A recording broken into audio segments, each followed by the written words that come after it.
Okay, I'm still trying to explain this idea of when we're planning. It's good to understand exponents, and there's nothing about counting in 10 or working in 10, base 10 versus base 2 or whatever, that you should understand one more than the other. When you're learning math, just for the sake of learning math, you need to learn it all. But in terms of practical everyday use, 10 is the way that people think. And if you think in terms of 10, your mind naturally gravitates. It's easier for your brain. And so, because it's what it uses all the time.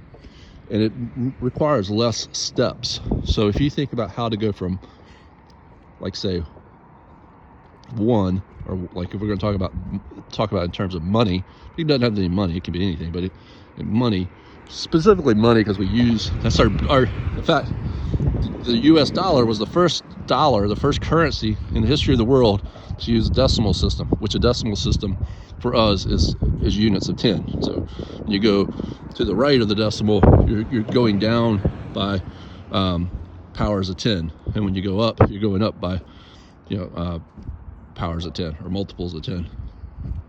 So anyhow, the reason that's those powers, because you go by 1, 10, 100, 1,000. Like when you keep going out to the left and to the right, you're going to a tenth of a dollar, a hundredth of a dollar, a thousandth of a dollar. We just go to pennies, which is 2 decimal places. Anyhow, when we're doing our actual counting, but when we're using a computer system to count money, we keep going on and on and on. But in terms of planning, let's say you're making a business plan or something like that. So let's say you want to have a lemonade stand. If you tried to think about how am I going to sell 1 lemonade, then 2 lemonades, then 4 lemonades, then 8 lemonades, and 16 lemonades, to get to 16, you'd have to think of 5 different steps. And that's too many steps, really, for most things. Not all things, but if you're trying to do anything, most normal things, that's a lot of steps to think in. But if you just wanted to think in terms of how do I go from selling 1 lemonade to 10 lemonades, that's just 2 steps. And that's about right, because that's what your brain really wants to think in.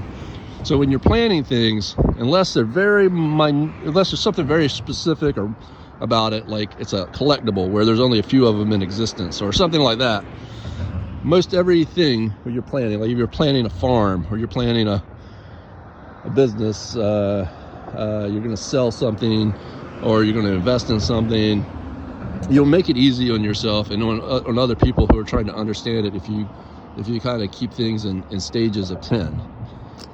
Not always. This doesn't work all the time, but that's how our brains work. Anyhow, I love you.